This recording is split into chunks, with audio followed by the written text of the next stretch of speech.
ઘરમાં ખાવું પણ નથી હોતું, પાણી પીને મારે ઉઈ જવું પડે છે. એક તારા કિસ્મત દા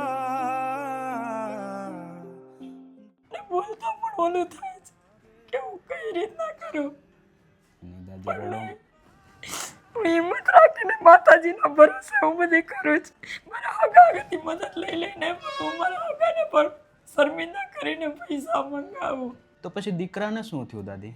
એનું એક્સિડન્ટ થઈ ગયું ઓહો. ને પગમાં ફ્રેક્ચર થઈ ગયું. ડૉક્ટરે તો પગ કાપવાનું કીધું હતું. અત્યારે એના પગમાં પ્લેટ છે તો એને પાણી ભરાય તો એ કામ કરી ન થકતો. ઘરમાં એની એ દવા ચાલુ છે, મારા ધણીની એ દવા ચાલુ છે, બેયની દવા ચાલુ છે સરકારી દવાખાનાની.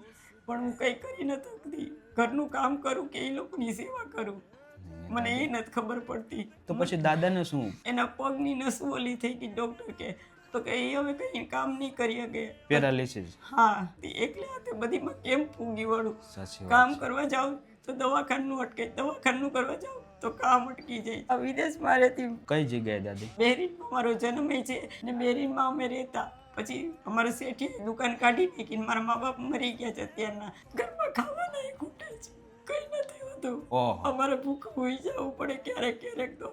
એટલે મેન તો ખાવા પીવાની તકલીફ પડે. ખાવા પીવાની તકલીફ બહુ પડે. હારું હતું, ઘર હતું, દુકાન હતી, જમીન હતી, બધું હતું, પણ દવા દારૂમાં મારું બધું ખાલી થઈ ગયું. કઈ રહ્યું નહીં. ને હજી એ દવા મારો પીછો નથી છોડતી. દાદી હું સમજી શકોલા કે એમ કે દવાખાને આવે તો આખું ઘર ખાલી થઈ જતું હોય છે એમ. કોઈ નથી દીકરાનું કોઈ કરવા વાળું કે નથી ધણીનું કરવા વાળું. બે એકને એમ રજડી જાય એમ છે. એટલે ભાઈ કાંઈ કામ નથી કરી શકતો. નહીં, કામ કરવા જાય તો એને પગમાં પાણી ભરાય તો ડૉક્ટર કે પાણી ભરાય તો પગ કાપવો પડશે. તો પગ કાપી નાખે તો મારો દીકરો કરે એવું. ને બધા એમ કે તું એને મૂકી દે તો હું કેમ મૂકું? દીકરા માનું કલેજું છે, માં કેમ મૂકે? દાદી તો અત્યારે હું દાદી મેન તો ખાવા પીવાની તકલીફ પડે. હા, કાંઈ નહીં દાદી, રડોમાં અમારથી જે પણ મદદ થાય ને એટલી મદદ કરવાની કોશિશ કરીએ ને દાદી. તો દાદી આજનું આ બધું ખાસ રાશન છે કાલિદાસ ગોપાલદાસ પટેલ, એમના દીકરા મિતભાઈ પટેલ છે, એમના તરફથી છે આ બધું જ રાશન. દાદી તો શું કહેશો એમના વિશે?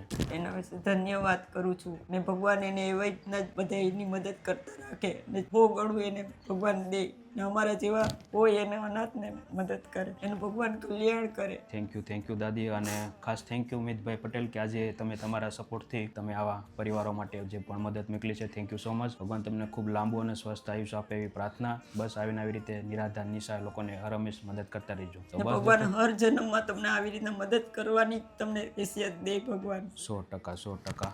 તો thank you so much Amitbhai.